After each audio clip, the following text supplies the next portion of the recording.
Hey everyone, today we're making Kimchi Jjigae, a super yummy Korean stew. Imagine this, it's cold outside and you want something warm and filling. Kimchi Jjigae is the answer. It's spicy, tangy, and savory, like a flavor party in your mouth. In Korea, we eat it all year round, but it's extra good on chilly days. Let's make it together. Let's gather our ingredients. First up, kimchi. The more fermented, the stronger the taste. Then we have pork belly for a rich flavor. We'll also need onions, green onions, and tofu for some freshness. And finally, gochugaru, Korean chili flakes, and gochujang, Korean chili paste, to bring the heat.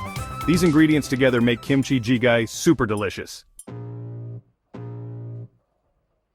Are you ready to cook? First, we'll cook the pork belly until it's crispy. Then, add the kimchi and cook for a bit. Next, pour in water or broth and let it boil. Now, add your gochugaru and gochujang as spicy as you like it. Then, add the onions and tofu. Let it simmer so all the flavors mix well.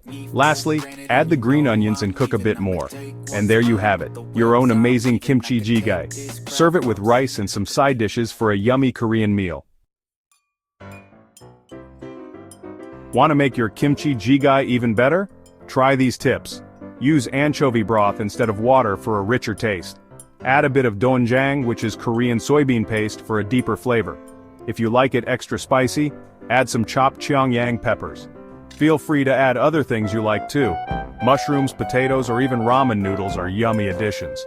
Remember, cooking is all about trying new things and making it your own. Kimchi jjigae is more than just a stew. It's like a warm hug on a cold day. It makes you feel good inside and out, whether you're sharing it with family and friends or enjoying it by yourself. It reminds us that the best things in life are often the simplest. So try this recipe.